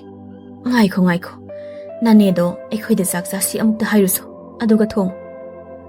Mangal phuk hagwatlaga memsa bu kawba lakli. Ine memsa. Hai, kaidawrage mangal. Aykhoy mana ngasidi, aykhoyda saksa si hayoy. Mamaga punna laaw hagi tawbane. Oho, adugi oire. Hoy, nang mamaga laage. Yumse thongam talon silamge. Hoy ne, adude ay hana chalamage ko. Si haiduna yumda amuk lakli nupado, aduga magi tawgadaba mathawdu tawkre. Ngay haki matong memsa amadi magi mapuriba ibosawga laktuna, lay magi manakta phamlare ibosawna. Isigi anabadi kharap harapra. Nanawsu thabak chinman khibana, isigi anabasi hangba lakpasu ngamdi. Ngasi laktuna hangibasi mangai. Inaw laktrabasu, memsa laktuna, isi hoigi mating pangisidi, chap mane kaidawrage. Hoy ise, adusu sume. Asamna nungay na wari sanari matang aduda memsa thawlaktuna. Ise, chak loire chanaba tawrasi, moy mapasu somda changbiro. Ibosawna phagi tawrai. Haima, mama nangdi karam kanda chakhum changluribano. Anthongla thukreda. Isega moy mapaga wari nungay na sanabaduda, aisa ibunga mangalgi mateng pangba changubani. Kari watlige hangubabu. Ine, chak loire, imaga mamaga amukta kaubiro na hayrakpagi kauba thawla isi mangaydana. Si haiduna punna nokminaduna chak saba changnakre moy marido. Koina phamduna chak sari mangal na wari sari. Ine, mama, nacha wam taijage. Memsa ibosaw mangalgi wado hayroo hayna ngak nomli aduga laymasu masada yengli nupado makhatari. Matam kharadi nasase thaba ama thirugi khale. Aduna inega mamaga na aigi marabak thirabi imase. Nasa halaktriba phawbadi khari yengsinbiram. Mangal, nangbu kari thabak thirugi habanune. Mama, nasa su khangde, aphangba ama hekta thirugi. Mi amasu unagadaba leiba. Ho phare, fazana section chaluko. Si haina wari kaya sanaraba matung chaba thakpa loiduna magi thokpa pothanakre. Namit sima haukre mathangi numitni mangaldu mamada manam namhanduna abok pisaki maikai pangkre. Hanagumna pisaktu nga yonduna leirami. Mangal sangsinduna, abo, nasulakle. Haima, isunu pa, nangla abo. Ngasidi ngan nalaida isunu pa se. Hoy abo. Abo ki wari taning man kridana hektala abane. Bisak wakanda khali. Matang asi chap chare. Hoy, isunu pa, adudine aboksu, ngasidi nga ga yolaroi. Aboki yumda hekta selasiko. ꯁꯤ ꯍꯥꯏꯗꯨꯅ ꯑꯅꯤꯗꯣ ꯂꯥꯛꯂꯦ ꯉꯥꯏꯍꯥꯛꯀꯤ ꯃꯇꯨꯡ ꯄꯤꯁꯛꯀꯤ ꯌꯨꯝ ꯌꯧꯔꯦ ꯌꯨꯝꯗꯨ ꯃꯁꯥ ꯌꯥꯝꯅ ꯅꯥꯜꯂꯤ ꯃꯐꯝꯗꯨ ꯂꯩꯕꯗ ꯅꯨꯡꯉꯥꯏꯒꯗꯕ ꯖꯒꯥ ꯑꯣꯏ ꯑꯣ ꯑꯁꯨꯛ ꯋꯥꯈꯜ ꯏꯪꯕ ꯃꯐꯝꯁꯤꯕꯨ ꯑꯩ ꯑꯃꯨꯛꯇ ꯊꯦꯡꯅꯗ꯭ꯔꯤ ꯌꯨꯝꯁꯤ ꯌꯧꯔꯛꯄꯗ ꯋꯥꯔꯝꯕ ꯃꯌꯥꯝꯗꯣ ꯂꯣꯏꯅ ꯃꯥꯡꯈ꯭ꯔꯦ ꯄꯤꯁꯛ ꯃꯉꯥꯜꯗ ꯀꯧꯔꯛꯏ ꯑꯗꯨꯕꯨ ꯅꯨꯄꯥ ꯑꯗꯨꯗꯤ ꯋꯥꯈꯜ ꯑꯃꯗ ꯇꯥꯎꯗꯨꯅ ꯂꯩꯈꯤꯕꯅ ꯀꯧꯔꯤꯕꯗꯨ ꯇꯥꯔꯝꯗꯦ ꯄꯤꯁꯛ ꯄꯥꯈꯠꯄ ꯑꯃꯒ ꯂꯣꯏꯅꯅ ꯃꯉꯥꯜꯒꯤ ꯃꯁꯥꯗ ꯄꯥꯏꯗꯨꯅ ꯏꯁꯨ ꯅꯨꯄꯥ ꯅꯪꯕꯨ ꯇꯥꯕꯔꯣ ꯇꯥꯏꯌꯦꯕꯣ ꯃꯇꯝ ꯂꯩꯇ꯭ꯔꯦ ꯇꯥꯔꯤꯕ ꯈꯣꯟꯖꯦꯜꯁꯦ ꯁꯣꯝꯗꯅꯤ ꯍꯣꯏꯅꯦꯕꯣ ꯇꯥꯔꯤꯕ ꯈꯣꯟꯖꯦꯜꯁꯤ ꯃꯤ ꯀꯞ ꯂꯥꯎꯕꯩ ꯈꯣꯟꯖꯦꯜꯅꯤ ꯁꯤꯗꯤ ꯀꯔꯣꯝꯗ ꯆꯠꯅꯦꯕꯣ ꯇꯨ ꯁꯤꯒꯤ ꯀꯥꯁꯤꯗ ꯆꯠꯂꯣ ꯑꯗꯨꯒ ꯁꯨꯔꯨꯡ ꯑꯃ ꯂꯩꯕꯅꯤ ꯑꯗꯨꯗ ꯆꯪꯗꯨꯅ ꯅꯪ ꯑꯩꯒꯤ ꯏꯁꯨ ꯅꯨꯄꯤꯗꯣ ꯂꯧꯊꯣꯔꯛꯀꯗꯕꯅꯤꯀꯣ ꯑꯗꯨ ꯆꯪꯕꯗ ꯅꯪꯒꯤ ꯃꯔꯨꯑꯣꯏꯕ ꯄꯣꯠꯁꯛ ꯑꯃꯁꯨ ꯐꯪꯂꯛꯀꯅꯤ ꯑꯕꯣꯛꯅꯦ ꯅꯪ ꯊꯣꯛꯂꯛꯇ꯭ꯔꯤ ꯐꯥꯎ ꯁꯨꯔꯨꯡ ꯃꯌꯥꯗ ꯉꯥꯏꯗꯨꯅ ꯂꯩꯔꯝꯒꯦꯀꯣ ꯁꯤꯒꯤ ꯐꯤꯖꯦꯠꯁꯦ ꯄꯥꯏꯁꯤꯜꯂꯨ ꯃꯁꯤꯅ ꯅꯪꯒꯤ ꯑꯁꯣꯛ ꯑꯄꯟ ꯉꯥꯛꯊꯣꯛꯄꯤꯒꯅꯤꯀꯣ ꯆꯠꯂꯣ ꯃꯥꯏ ꯄꯥꯛꯄ ꯑꯣꯏꯖꯔꯛꯎ ꯍꯣꯏ ꯑꯕꯣꯛ ꯅꯁꯨ ꯅꯨꯄꯥꯁꯦ ꯃꯥꯏ ꯄꯥꯛꯆꯔꯛꯀꯦꯀꯣ ꯑꯕꯣꯛ ꯁꯤ ꯍꯥꯏꯗꯨꯅ ꯑꯕꯣꯛ ꯄꯤꯁꯛꯇ ꯈꯨꯔꯨꯝꯂꯝꯂꯒ ꯁꯨꯔꯨꯡꯗ ꯆꯪꯂꯛꯂꯤ ꯄꯤꯁꯛꯁꯨ ꯁꯨꯔꯨꯡꯒꯤ ꯃꯄꯥꯜꯗ ꯃꯉꯥꯜꯕꯨ ꯉꯥꯏꯍꯧꯔꯤ ꯃꯉꯥꯜ ꯁꯨꯔꯨꯡ ꯑꯗꯨꯗ ꯑꯁꯨꯝ ꯆꯪꯂꯛꯏ ꯑꯍꯧꯕ ꯈꯣꯟꯖꯦꯜꯗꯤ ꯌꯥꯝꯅ ꯇꯥꯏ ꯑꯗꯨꯕꯨ ꯃꯐꯝꯗꯨ ꯑꯁꯦꯡꯕ ꯀꯗꯣꯝꯗ ꯂꯥꯡꯂꯤꯕꯅꯣ ꯍꯥꯏꯕꯗꯨ ꯈꯪꯂꯝꯗꯦ ꯑꯁꯨꯝ ꯂꯥꯛꯄꯅ ꯑꯉꯥꯟꯕ ꯃꯆꯦꯠ ꯑꯃꯈꯛ ꯎꯔꯛꯏ ꯅꯨꯄꯥꯗꯨ ꯑꯗꯨ ꯇꯝꯅ ꯆꯪꯁꯤꯜꯂꯛꯏ ꯑꯉꯥꯟꯕꯗꯨ ꯁꯨꯔꯨꯡ ꯑꯗꯨꯒꯤ ꯂꯝꯕꯤ ꯊꯣꯛꯐꯝ ꯑꯣꯏꯔꯒ ꯂꯩꯔꯝꯃꯤ ꯑꯁꯨꯝꯅ ꯃꯉꯥꯜ ꯁꯨꯔꯨꯡ ꯑꯗꯨꯒꯤ ꯃꯅꯨꯡꯗꯩ ꯊꯣꯛꯄꯗ ꯎꯔꯦ ꯈꯨꯟ ꯑꯃ ꯅꯤꯡꯊꯧ ꯄꯥꯟꯗꯨꯅ ꯂꯩꯔꯝꯕꯗꯣ ꯃꯗꯨ ꯎꯕꯗ ꯃꯉꯥꯜ ꯉꯛꯄ ꯐꯥꯎꯏ ꯈꯨꯟ ꯑꯗꯨꯗ ꯈꯔ ꯆꯪꯁꯤꯜꯂꯒ ꯌꯦꯡꯕ ꯃꯇꯝꯗ ꯅꯤꯡꯊꯧꯅ ꯌꯥꯊꯪ ꯇꯥꯎꯊꯗꯨꯅ ꯃꯤ ꯀꯌꯥ ꯂꯥꯟꯐꯥ ꯑꯣꯏꯍꯟꯕꯤꯗꯨꯅ ꯊꯕꯛ ꯁꯨꯍꯜꯂꯤꯕꯗꯨ ꯊꯕꯛ ꯇꯧ ꯍꯥꯏꯕ ꯌꯥꯗ꯭ꯔꯒꯅ ꯃꯤ ꯑꯗꯨꯕꯨ ꯃꯤꯅꯨꯡꯁꯤ ꯂꯩꯇꯅ ꯄꯨꯟꯗꯨꯅ ꯐꯨꯕꯤꯔꯤ ꯃꯔꯛꯇꯨꯗ ꯅꯨꯄꯤꯁꯤꯡꯁꯨ ꯃꯃꯤꯠꯇ ꯏꯔꯥ ꯆꯦꯟꯗꯨꯅ ꯈꯥ ꯆꯤꯛꯂꯒ ꯊꯕꯛ ꯁꯨꯔꯤ ꯃꯇꯝꯅ ꯑꯁꯨꯝ ꯍꯧꯈꯤꯕꯅ ꯅꯨꯃꯤꯠ ꯇꯥꯁꯤꯜꯂꯛꯂꯦ ꯅꯨꯃꯤꯠ ꯇꯥꯕꯒꯤ ꯇꯥꯟꯖꯥ ꯂꯧꯔꯒ ꯃꯉꯥꯜꯗꯨ ꯆꯪꯁꯤꯜꯂꯛꯏ ꯂꯝꯕꯤꯗ ꯂꯥꯟꯃꯤ ꯈꯔ ꯆꯠꯂꯤꯕꯗꯨ ꯎꯏ ꯃꯌꯥꯝ ꯃꯔꯛꯇꯨꯗꯩ ꯂꯥꯟꯃꯤ ꯑꯃ ꯂꯩꯕꯗꯨꯅ ꯃꯉꯥꯜ ꯂꯩꯕꯔꯣꯝꯗ ꯃꯄꯥꯜ ꯊꯣꯛꯂꯤ ꯇꯥꯟꯖꯥ ꯑꯗꯨ ꯂꯧꯗꯨꯅ ꯂꯥꯟꯃꯤ ꯑꯗꯨꯕꯨ ꯍꯥꯠꯇꯣꯛꯂꯤ ꯑꯗꯨꯒ ꯃꯥꯁꯨ ꯂꯥꯟꯃꯤꯒꯤ ꯐꯤ ꯑꯗꯨꯕꯨ ꯂꯧꯊꯣꯛꯑꯒ ꯐꯖꯅ ꯁꯦꯠꯆꯤꯜꯂꯤ ꯂꯥꯟꯃꯤꯁꯤꯡ ꯆꯠꯂꯤꯕ ꯃꯔꯛꯇꯨꯗ ꯃꯥꯁꯨ ꯌꯥꯎꯈ꯭ꯔꯦ ꯑꯁꯨꯝꯅ ꯅꯤꯡꯊꯧꯒꯤ ꯀꯣꯅꯨꯡ ꯌꯧꯔꯛꯂꯦ ꯂꯥꯟꯐꯥ ꯑꯣꯏꯗꯨꯅ ꯊꯝꯂꯤꯕ ꯃꯤꯁꯤꯡꯗꯨ ꯃꯉꯥꯜ ꯄꯤ ꯏꯔꯥ ꯆꯦꯟꯅ ꯌꯦꯡꯂꯤ ꯑꯁꯨꯛꯇꯪ ꯊꯤꯅ ꯑꯣꯠꯅꯩꯕꯀꯣ ꯑꯩꯒꯤ ꯊꯃꯣꯏꯁꯤ ꯄꯨꯕ ꯉꯝꯗ꯭ꯔꯦ ꯂꯥꯟꯃꯤ ꯑꯗꯨꯒꯤ ꯂꯨꯆꯤꯡꯕ ꯑꯃꯅ ꯇꯣꯝꯆꯥ ꯍꯥꯏꯁꯤ ꯀꯅꯥꯅꯣ ꯁꯣꯝꯗ ꯂꯥꯛꯑꯣ ꯃꯌꯥꯝꯗꯣ ꯃꯊꯪ ꯃꯤꯠ ꯊꯝꯅꯔꯛꯏ ꯃꯌꯥꯝ ꯃꯔꯛꯇꯨꯗꯩ ꯀꯅꯥ ꯑꯃꯠꯇ ꯊꯣꯛꯂꯛꯑꯝꯗꯦ ꯂꯨꯆꯤꯡꯕꯗꯨ ꯐꯠ ꯆꯪꯂꯛꯇꯨꯅ ꯃꯉꯥꯜꯕꯨ ꯐꯠ ꯄꯥꯏꯔꯒ ꯆꯤꯡꯊꯣꯛꯏ ꯑꯗꯨꯒ ꯂꯨꯆꯤꯡꯕ ꯑꯣꯏꯔꯤꯕ ꯁꯅꯥꯖꯥꯎꯕꯅ ꯅꯪ ꯅꯠꯇ꯭ꯔꯣ ꯉꯔꯥꯡ ꯑꯩꯈꯣꯏꯒꯤ ꯂꯥꯟꯃꯤꯁꯤꯡꯒꯤ ꯃꯔꯛꯇ ꯌꯥꯎꯔꯛꯈꯤꯕꯗꯣ ꯑꯗꯨꯒ ꯅꯃꯤꯡꯐꯥꯎ ꯈꯪꯗꯕ꯭ꯔꯣ ꯃꯐꯤ ꯏꯔꯥꯒ ꯆꯦꯟꯗꯅ ꯇꯧꯏꯅꯦ ꯁꯤꯌꯥ ꯑꯗꯨꯅꯕꯨ ꯂꯥꯟꯃꯤ ꯑꯣꯏꯅꯤ ꯍꯥꯏꯅ ꯆꯪꯂꯛꯏ ꯃꯉꯥꯜ ꯁꯅꯥꯖꯥꯎꯕꯒꯤ ꯋꯥꯗꯨ ꯉꯛꯄ ꯑꯃꯗꯤ ꯍꯔꯥꯎꯕꯁꯨ ꯐꯥꯎꯏ ꯃꯔꯝꯗꯤ ꯃꯥꯅ ꯉꯁꯥꯏ ꯍꯥꯠꯇꯨꯅ ꯊꯅꯝꯕ ꯃꯤꯗꯨ ꯃꯥꯁꯨ ꯑꯅꯧꯕ ꯑꯣꯏꯅ ꯂꯥꯟꯃꯤ ꯑꯣꯏꯔꯛꯄ ꯑꯣꯏꯔꯝꯃꯤ ꯑꯗꯨꯒꯤ ꯃꯥꯁꯤ ꯇꯣꯝꯆꯥ ꯍꯥꯏꯅ ꯈꯟꯈ꯭ꯔꯅꯤ ꯃꯥ ꯀꯅꯥꯅꯣ ꯈꯪꯉꯔꯣꯏ ꯍꯥꯏꯅ ꯍꯔꯥꯎꯏ ꯃꯥꯅ ꯉꯛꯄ ꯑꯃꯅ ꯀꯔꯤꯒꯤ ꯑꯁꯨꯛ ꯆꯝꯅ ꯂꯥꯟꯃꯤ ꯈꯜꯂꯝꯃꯤꯅꯣ ꯁꯤꯅꯤ ꯁꯤꯗꯅꯤ ꯃꯥꯅ ꯉꯛꯏꯕ ꯁꯅꯥꯖꯥꯎꯕꯅ ꯃꯌꯥꯝ ꯑꯩꯈꯣꯏꯒꯤ ꯃꯥꯡꯗ ꯂꯦꯞꯄꯤꯕ ꯂꯥꯟꯃꯤ ꯑꯁꯤ ꯃꯤꯡ ꯇꯥꯛꯆꯒꯦ ꯃꯗꯨꯗꯤ ꯃꯥꯒꯤ ꯃꯤꯡ ꯇꯣꯝꯆꯥ ꯀꯧꯏ ꯑꯗꯨꯒ ꯃꯥꯁꯦ ꯉꯁꯤ ꯍꯥꯏꯕ ꯅꯨꯃꯤꯠꯇ ꯑꯩꯈꯣꯏ ꯀꯥꯡꯕꯨ ꯑꯣꯏꯔꯕꯅꯤꯀꯣ ꯇꯣꯝꯆꯥꯁꯨ ꯅꯣꯛꯐꯦꯠ ꯇꯧꯔꯒ ꯃꯌꯥꯝꯗꯨꯗ ꯌꯦꯡꯂꯤ ꯑꯁꯨꯝꯅ ꯑꯍꯤꯡ ꯑꯊꯦꯡꯕ ꯑꯣꯏꯔꯛꯂꯦ ꯃꯌꯥꯝ ꯄꯣꯊꯥꯅꯕ ꯃꯇꯝꯅꯤ ꯂꯥꯟꯐꯥ ꯑꯣꯏꯗꯨꯅ ꯂꯩꯔꯤꯕ ꯃꯌꯥꯝꯁꯤ ꯀꯔꯝꯅ ꯊꯥꯗꯣꯛꯀꯅꯤ ꯍꯥꯏꯅ ꯃꯉꯥꯜ ꯋꯥꯈꯜ ꯇꯧꯔꯝꯃꯤ ꯑꯗꯨꯅ ꯃꯥ ꯇꯨꯝꯃꯝꯗꯦ ꯅꯥꯀꯜ ꯑꯃꯗꯒꯤ ꯅꯨꯄꯤꯒꯤ ꯈꯣꯟꯖꯦꯜ ꯑꯃ ꯇꯥꯔꯛꯑꯝꯃꯤ ꯑꯗꯨ ꯇꯝꯅ ꯃꯉꯥꯜꯗꯨ ꯂꯥꯛꯂꯦ ꯑꯁꯨꯝ ꯂꯥꯛꯄꯅ ꯎꯔꯤ ꯅꯨꯄꯤ ꯑꯃ ꯄꯥꯡ ꯇꯤꯡꯗꯨꯅ ꯂꯥꯟꯃꯤ ꯑꯃꯅ ꯐꯨꯔꯤꯕꯗꯣ ꯃꯗꯨ ꯎꯕꯗ ꯃꯉꯥꯜ ꯃꯁꯥꯗꯨ ꯇꯨ ꯆꯨꯡꯏ ꯁꯥꯎꯅ ꯃꯤꯠ ꯈꯥꯅꯁꯨ ꯌꯦꯡꯂꯤ ꯂꯥꯟꯃꯤꯗꯨꯗ ꯂꯥꯏꯕꯛꯅ ꯊꯤꯔꯤꯁꯨ ꯃꯥꯅ ꯈꯣꯡꯀꯥꯞ ꯑꯃ ꯊꯥꯡꯗꯣꯔꯛꯄꯗ ꯃꯈꯣꯜ ꯍꯧꯕ ꯄꯣꯠꯁꯛ ꯑꯃ ꯅꯦꯠꯂꯨꯔꯦ ꯃꯈꯣꯟꯗꯨ ꯇꯥꯕꯗ ꯂꯥꯟꯃꯤ ꯑꯗꯨ ꯐꯨꯔꯤꯕꯗꯨ ꯆꯞ ꯂꯦꯞꯄꯒ ꯃꯥꯏꯀꯩ ꯑꯗꯣꯝꯗ ꯆꯪꯁꯤꯜꯂꯛꯏ ꯃꯉꯥꯜ ꯊꯋꯥꯏ ꯍꯤꯡꯅꯕ ꯌꯥꯝ ꯀꯟꯅ ꯆꯦꯜꯂꯤ ꯂꯥꯟꯃꯤ ꯈꯔꯅꯁꯨ ꯀꯅꯥꯅꯣ ꯍꯥꯏꯅ ꯃꯆꯤ ꯆꯥꯏꯊꯣꯛꯇꯨꯅ ꯊꯤꯔꯤ ꯃꯗꯨꯗꯤ ꯂꯥꯟꯃꯤꯁꯤꯡꯅ ꯈꯪꯕ ꯉꯝꯃꯤ ꯀꯣꯅꯨꯡ ꯑꯁꯤꯗ ꯃꯤꯇꯣꯞ ꯂꯩꯔꯦ ꯍꯥꯏꯅ ꯃꯉꯥꯜ ꯁꯨꯝ ꯆꯦꯜꯂꯛꯄꯅ ꯈꯪꯍꯧꯗꯦ ꯃꯥꯕꯨ ꯃꯆꯤꯟ ꯃꯦꯟꯗꯨꯅ ꯐꯠ ꯆꯤꯡꯁꯤꯟꯈꯤ ꯅꯤꯡꯊꯧꯒꯤ ꯀꯣꯅꯨꯡ ꯑꯁꯤꯗ ꯅꯨꯄꯥ ꯃꯥꯅ ꯀꯔꯝꯅ ꯅꯥꯟꯊꯣꯛꯇꯨꯅ ꯆꯦꯟꯕ ꯉꯝꯒꯅꯤ ꯑꯗꯨꯃꯛ ꯐꯥꯈꯤꯕ ꯇꯥꯕꯅꯤ ꯃꯉꯥꯜ ꯃꯥ ꯐꯥꯕꯗꯨꯗ ꯄꯥꯈꯠꯅ ꯌꯦꯡꯂꯛꯏ ꯃꯥꯕꯨ ꯃꯆꯤꯟ ꯃꯦꯟꯗꯨꯅ ꯊꯝꯂꯤꯕ ꯅꯨꯄꯥ ꯑꯗꯨꯅ ꯂꯥꯡꯗꯅꯕ ꯏꯪꯒꯤꯠ ꯄꯤꯔꯛꯏ ꯃꯥꯒꯤ ꯇꯨꯡꯗ ꯂꯥꯛꯎ ꯍꯥꯏꯅ ꯅꯨꯄꯥ ꯑꯗꯨꯒꯤ ꯃꯈꯨꯠꯅ ꯃꯉꯥꯜꯕꯨ ꯇꯨꯡꯗ ꯐꯠ ꯂꯩꯍꯜꯂꯤ ꯃꯇꯥꯡ ꯑꯗꯨꯗ ꯂꯥꯟꯃꯤ ꯈꯔ ꯆꯪꯂꯛꯇꯨꯅ ꯅꯣꯏ ꯑꯅꯤꯗꯤ ꯁꯤꯗ ꯀꯩꯗꯧꯔꯝꯃꯤꯅꯣ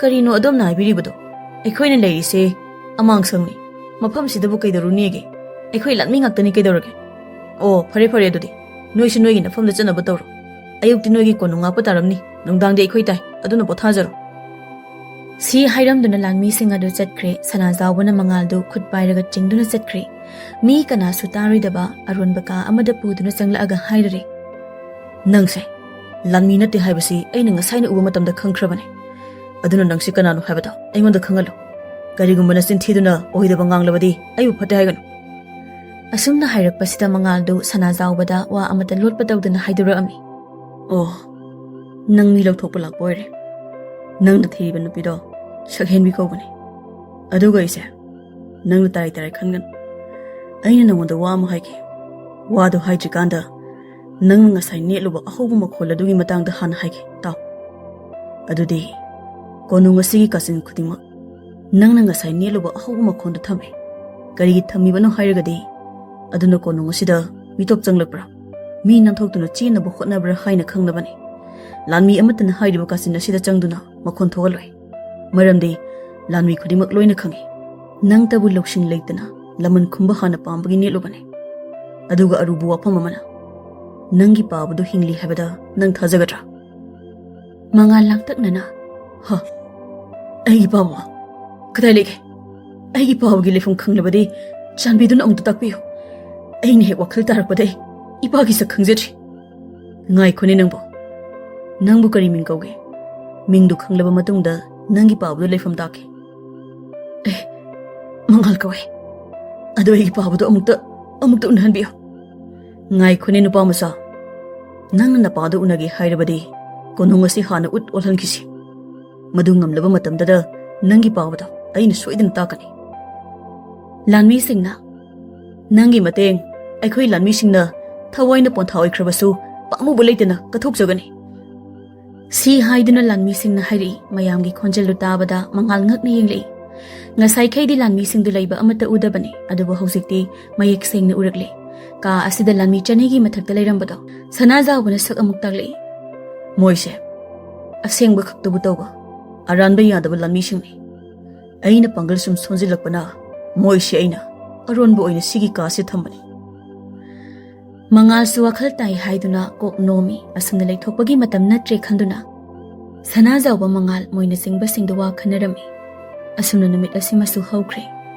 ꯁꯛꯍꯦꯟꯕꯤꯅ ꯆꯤꯡꯕ ꯂꯩꯁꯥꯕꯤ ꯀꯌꯥ ꯄꯥꯡ ꯇꯤꯡꯗꯨꯅ ꯃꯌꯥꯝꯒꯤ ꯃꯃꯥꯡꯗ ꯑꯣꯠ ꯅꯩꯕ ꯇꯧꯔꯤꯕ ꯃꯌꯥꯝꯗꯣ ꯁꯅꯥꯖꯥꯎꯕꯒꯤ ꯂꯥꯟꯃꯤꯁꯤꯡꯗꯣ ꯅꯥꯀꯜ ꯑꯃꯗ ꯂꯨꯝꯗꯨꯅ ꯌꯦꯡꯂꯤ ꯅꯨꯄꯤꯁꯤꯡꯗꯨꯒꯤ ꯃꯁꯥꯗ ꯊꯥꯡ ꯑꯊꯧꯕꯅ ꯃꯆꯦꯠ ꯑꯃꯃꯝ ꯂꯣꯏꯅ ꯂꯦꯟꯊꯠꯇꯨꯅ ꯃꯣꯔꯣꯛ ꯑꯀꯨꯞꯄꯗꯨ ꯃꯥꯒꯤ ꯂꯦꯜꯂꯤꯕ ꯖꯒꯥꯗꯨꯗ ꯍꯥꯞꯆꯤꯜꯂꯤ ꯂꯦꯟꯊꯠꯄꯒꯤ ナꯗꯨꯅ ꯈꯥꯡꯕ ꯉꯝꯗꯕꯤ ꯂꯩꯔꯤꯉꯩ ꯇꯟꯖꯥ ꯑꯗꯨꯗ ꯃꯣꯔꯣꯛ ꯑꯃꯨꯛ ꯍꯥꯞꯆꯤꯜꯂꯛꯑꯕꯗ ꯊꯋꯥꯏ ꯄꯥꯟꯕ ꯀꯅꯥꯅꯕꯨ ꯈꯥꯡꯕ ꯉꯝꯒꯅꯤ ꯅꯨꯄꯤ ꯃꯌꯥꯝꯗꯨꯒꯤ ꯆꯩꯅꯥ ꯈꯣꯟꯗꯨꯅ ꯂꯥꯎꯔꯛꯄꯗ ꯃꯐꯝ ꯑꯗꯨ ꯅꯤꯟꯗꯨꯅ ꯑꯇꯣꯞꯄ ꯈꯨꯟ ꯊꯪꯅꯕ ꯐꯥꯎ ꯇꯥꯔꯝꯃꯤ ꯉꯁꯥꯏ ꯃꯉꯥꯜꯅ ꯁꯨꯔꯨꯡꯗ ꯂꯥꯛꯄꯗ ꯇꯥꯈꯤꯕ ꯈꯣꯟꯖꯦꯜꯗꯨ ꯁꯤꯒꯤ ꯑꯣꯏꯔꯝꯃꯤ ꯁꯣꯝꯗꯅ ꯌꯦꯡꯗꯨꯅ ꯂꯩꯔꯤꯕ ꯂꯥꯟꯐꯥꯁꯤꯡꯗꯨ ꯌꯦꯡꯕ ꯉꯝꯗ꯭ꯔꯗꯨꯅ ꯃꯤꯠ ꯎꯏꯁꯤꯜꯂꯒ ꯈꯥꯡꯅꯔꯤ ꯃꯇꯧꯗꯨꯗ ꯂꯥꯎ ꯈꯣꯡꯗꯨꯅ ꯀꯞꯄꯁꯨ ꯌꯥꯎꯔꯤ ꯇꯧꯔꯤꯕ ꯃꯌꯥꯝꯁꯤ ꯂꯩꯕꯥꯛ ꯑꯗꯨꯒꯤ ꯅꯤꯡꯊꯧ ꯃꯥꯗꯤ ꯃꯈꯧ ꯄꯣꯡꯅ ꯈꯥꯛ ꯂꯥꯎꯗꯨꯅ ꯅꯣꯛꯂꯤ ꯁꯅꯥꯖꯥꯎꯕ ꯑꯃꯗꯤ ꯃꯉꯥꯜ ꯌꯦꯡꯕ ꯉꯝꯗ꯭ꯔꯗꯨꯅ ꯂꯥꯟꯃꯤꯁꯤꯡꯗꯨꯗ ꯃꯤ ꯍꯥꯠꯄ ꯍꯧꯔꯣ ꯍꯥꯏꯗꯨꯅ ꯌꯥꯊꯪ ꯄꯤꯈ꯭ꯔꯦ ꯃꯁꯤꯒꯤ ꯃꯇꯨꯡ ꯀꯣꯅꯨꯡ ꯑꯗꯨ ꯑꯆꯧꯕ ꯏꯔꯥꯡ ꯑꯃ ꯍꯧꯔꯝꯃꯤ ꯃꯥꯒꯤ ꯑꯉꯝꯕ ꯍꯥꯠꯇꯣꯛꯅꯕ ꯍꯧꯔꯛꯂꯤ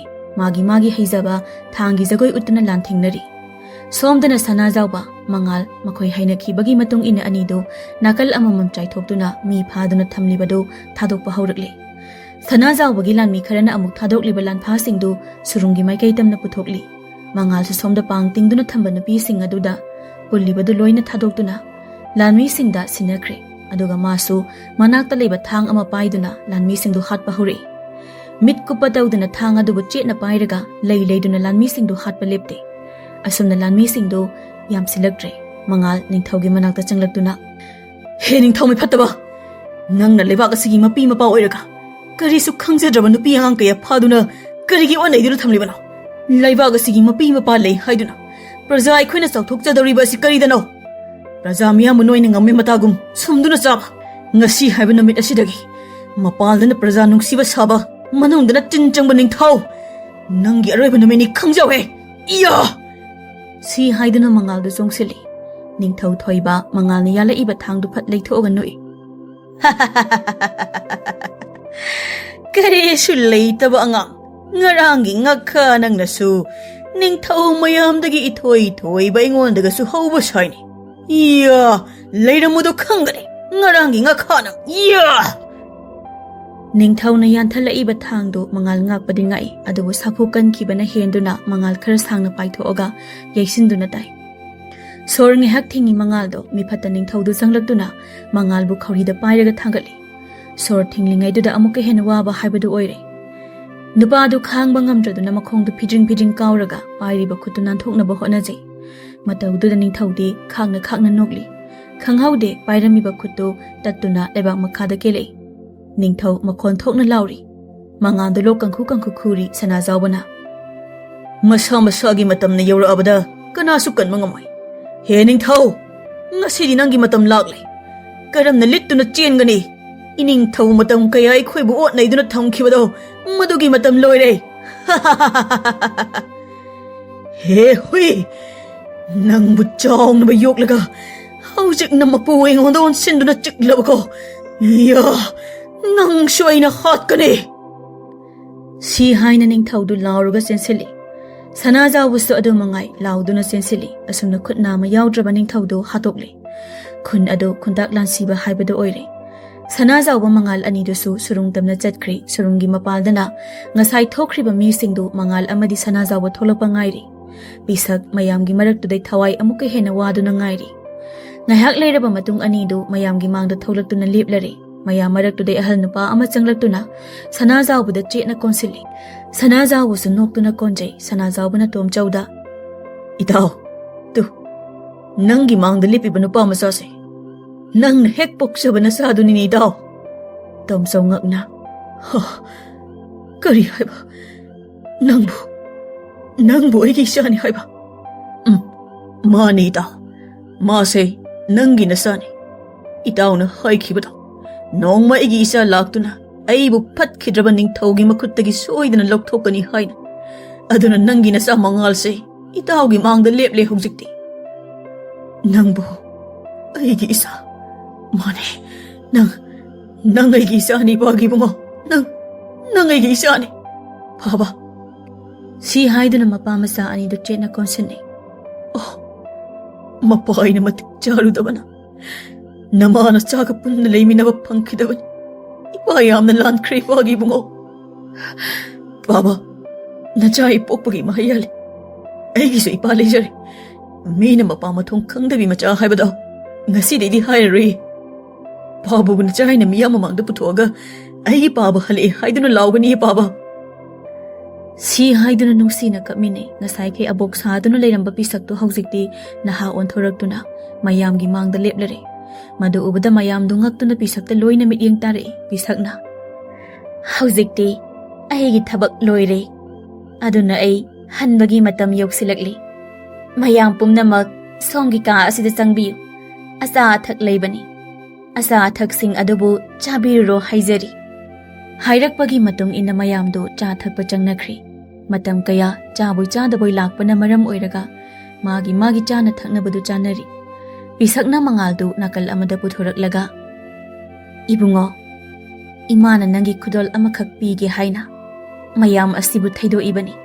Madudi, nang nakanbikhiba sakhenbido. Nangi nupi oina loksinduna. Mangonda nang na apamba piyu hairikai pira adabani. Mahakto lairembiniko. Manami oiba saduna awaba kaya khangduna. Laibag adubu kainaba sinkhibani. Phare, haujikti sakhenbido nangi nanakta kaurageko. Imagi sakhenbi laklo sida. Ima nacha sida leijaye. Mangal na hairami. Ima na nungsibiduna. Aigi ipabusu thengna hanbibagi thagajari. Adudi imasu amuk aigi iphamda hankrageko. Hayung si haiduna satkri lairembi mamado sakhenbina. Takpiro adongi kari mateng pangjaw haibano. Aikhoi baba puduna aigi khungam dhankrasi. Phagani. Si haiduna moi ahumdu laimagi manakta lakle tomjawdu laima ubada. Laima. Ai lakle laima. Laima tamna yengthoraktuna. Moy mapa. Asukaiba matamse nang kadayda leiruge hayo. ꯏꯊꯟꯇ ꯀꯌꯥ ꯋꯥꯅ ꯈꯥꯡꯉꯤ ꯍꯥꯏꯕ ꯅꯪ ꯈꯪꯗꯕ꯭ꯔꯣ? ꯑꯩꯕꯨ ꯑꯁꯨꯛ ꯋꯥꯅ ꯂꯩꯍꯜꯂꯤꯁꯦ ꯀꯩꯒꯤꯅꯣ? ꯂꯩꯀꯥꯏꯒꯤ ꯃꯤꯅꯣꯛ ꯃꯩꯁꯥ ꯃꯌꯥꯝꯁꯦ ꯑꯩꯅ ꯀꯔꯝꯅ ꯈꯥꯡꯉꯝꯒꯅꯤ ꯅꯪ ꯈꯪꯗꯕ꯭ꯔꯣ? ꯏꯁꯥꯅ ꯑꯩꯈꯣꯏ ꯄꯥꯕꯗꯤ ꯀꯗꯥꯏꯗ ꯂꯩꯒꯦ? ꯑꯩꯈꯣꯏꯕꯨ ꯅꯨꯡꯁꯤꯗ꯭ꯔꯕ ꯃꯥꯜꯂꯦ. ꯅꯣꯡꯃꯇꯁꯨ ꯂꯥꯛꯄꯤꯗꯦ ꯍꯥꯏꯔꯛꯄꯗ ꯃꯃꯥ ꯍꯣꯏꯕꯤꯒꯤ ꯊꯃꯣꯏ ꯀꯔꯝꯅ ꯈꯥꯡꯉꯝꯒꯅꯤ? ꯃꯃꯥ, ꯍꯧꯖꯤꯛꯇ ꯑꯩ ꯂꯥꯛꯑꯕꯁꯤꯗꯤ ꯁꯤꯗꯩꯗꯤ ꯅꯃꯥꯅ ꯆꯥꯕ ꯑꯃꯨꯛ ꯍꯟꯅ ꯊꯥꯗꯣꯛꯑꯒ ꯆꯠꯂꯨꯌꯦ꯫ ꯁꯤ ꯍꯥꯏꯗꯨꯅ ꯂꯩꯃꯕꯨ ꯃꯊꯥꯗ ꯀꯣꯟꯁꯤꯟꯕꯤ ꯁꯛꯍꯦꯟꯕꯤꯅ ꯈꯧꯗꯦꯝꯃꯛꯏ꯫ ꯑꯍꯝ ꯑꯍꯝ ꯂꯩꯃ ꯇꯣꯝꯆꯧꯗꯨ ꯐꯠ ꯏꯟꯊꯣꯛꯑꯒ ꯑꯩꯃ ꯑꯩꯗꯤ ꯏꯆꯥ ꯂꯩ ꯍꯥꯏꯕꯁꯤ ꯀꯥꯎꯊꯣꯛꯎꯔꯦꯗꯅ꯫ ꯅꯨꯄꯤ ꯃꯆꯥꯁꯤꯅ ꯀꯅꯥꯅꯣ? ꯏꯃꯥ, ꯅꯃꯧꯅꯦ꯫ ꯑꯗꯣ ꯏꯃꯥꯒ ꯄꯥꯕꯒ ꯍꯧꯖꯤꯛ ꯅꯨꯡꯁꯤꯅꯩꯗꯣ ꯑꯗꯨꯃꯥꯏꯅ ꯅꯃꯧꯁꯦ ꯑꯩꯁꯨ ꯑꯃꯨꯛꯇ ꯑꯩꯒꯤ ꯏꯊꯥ ꯅꯨꯡꯁꯤꯗ ꯀꯣꯟꯖꯒꯦ ꯌꯥꯒꯗ꯭ꯔꯣ? ꯍꯩ, ꯀꯌꯥꯗ ꯏꯀꯥꯏ ꯈꯪꯗꯅ ꯌꯦꯡꯉꯨꯅꯦ ꯃꯁꯦ꯫ ꯏꯕꯦꯝꯃ, ꯂꯥꯎ ꯂꯥꯎ ꯆꯪꯂꯛꯎ꯫ ꯏꯃꯥꯁꯦ ꯈꯣꯡꯁꯤꯁꯨ ꯍꯧꯒꯠꯄ ꯉꯝꯗ꯭ꯔꯦ ꯇꯧꯔꯤꯕꯁꯤ꯫ ꯍꯦꯛꯇ ꯆꯪꯂꯣ ꯏꯃꯧꯁꯤꯗꯤ꯫ ꯏꯃꯥ, ꯅꯃꯧ ꯏꯃꯥꯒꯤ ꯈꯣꯡꯁꯦ ꯑꯃꯨꯛꯇ ꯊꯦꯡꯖꯒꯦ ꯌꯥꯒꯗ꯭ꯔꯣ? ꯈꯨꯔꯨꯝꯒꯦ ꯍꯥꯏꯔꯤꯔꯣ ꯏꯃꯧꯕꯣ? ꯊꯦꯡꯉꯨ ꯊꯦꯡꯉꯨ, ꯏꯃꯧꯅ ꯊꯦꯡꯕꯕꯨ ꯀꯔꯤ ꯇꯧꯋꯦꯒꯦ? ꯁꯛꯍꯦꯟꯕꯤꯅ ꯂꯩꯃꯒꯤ ꯈꯣꯡꯗꯨ ꯊꯦꯡꯗꯨꯅ ꯆꯠꯄ ꯉꯝꯗꯅ ꯂꯩꯔꯤꯕꯗꯨ ꯐꯍꯜꯂꯝꯃꯤ꯫ ꯏꯃꯥ, ꯍꯧꯒꯠꯇꯨꯅ ꯆꯠꯄꯤꯔꯣ, ꯌꯥꯔꯅꯤꯌꯦ꯫ ꯍꯥ, ꯀꯩꯅꯣ ꯍꯥꯏꯁꯤꯕꯨ ꯏꯃꯧ?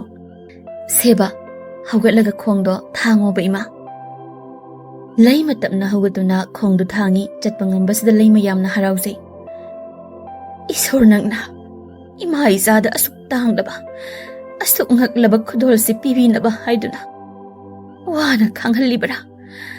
ꯍꯧꯖꯤꯛꯇꯤ ꯏꯁꯣꯔ ꯅꯪꯒꯤ ꯑꯉꯛꯄ ꯈꯨꯗꯣꯜꯁꯦ ꯏꯃꯥ ꯏꯆꯥꯅ ꯂꯠꯅꯕ ꯂꯩꯇꯅ ꯂꯧꯔꯕꯅꯤꯀꯣ꯫ ꯁꯤ ꯍꯥꯏꯗꯨꯅ ꯏꯁꯣꯔꯕꯨ ꯊꯥꯒꯠꯂꯤ꯫ ꯑꯁꯨꯝꯅ ꯃꯇꯝ ꯈꯔ ꯍꯧꯈ꯭ꯔꯦ꯫ ꯁꯤꯡ ꯆꯜꯂꯒ ꯃꯃꯥ ꯃꯆꯥꯒꯤ ꯍꯤꯡꯅꯕ ꯂꯝꯕꯤ ꯑꯣꯏꯔꯝꯕꯗꯨ ꯍꯧꯖꯤꯛꯇꯤ ꯌꯨꯝ ꯀꯩ ꯅꯤꯡꯊꯤꯖꯅ ꯂꯩꯗꯨꯅ ꯅꯨꯡꯉꯥꯏꯅ ꯂꯩꯕ, ꯑꯋꯥꯠꯄ ꯂꯩꯇꯕ ꯍꯥꯏꯕꯗꯨ ꯑꯣꯏꯔꯦ꯫ ꯃꯉꯥꯜꯅ ꯀꯟꯕꯤꯔꯝꯕ ꯃꯤꯁꯤꯡꯗꯨ ꯂꯥꯛꯇꯨꯅ ꯂꯩꯕꯥꯛꯁꯤꯒꯤ ꯅꯤꯡꯊꯧ ꯑꯣꯏꯌꯨ ꯍꯥꯏꯅ ꯃꯌꯥꯝ ꯆꯪꯗꯅ ꯍꯥꯏꯔꯛꯏ꯫ ꯑꯗꯨꯕꯨ ꯃꯉꯥꯜꯅ ꯌꯥꯔꯝꯗꯦ꯫ ꯀꯣꯟꯅꯊꯪꯗꯗꯤ ꯃꯌꯥꯝꯅ ꯍꯥꯏꯃꯟꯕꯗꯒꯤ ꯌꯥꯗꯨꯅ ꯃꯉꯥꯜꯅ ꯅꯤꯡꯊꯧ ꯑꯣꯏꯗꯨꯅ ꯄ꯭ꯔꯖꯥ ꯃꯤꯌꯥꯝꯒꯤ ꯑꯔꯩ ꯂꯩꯇ ꯂꯥꯏꯔ ꯑꯅꯪ ꯍꯪꯗꯨꯅ ꯂꯩꯕꯥꯛ ꯑꯗꯨꯕꯨ ꯆꯂꯥꯏꯗꯨꯅ ꯅꯨꯡꯉꯥꯏꯅ ꯄꯥꯟꯈꯤ꯫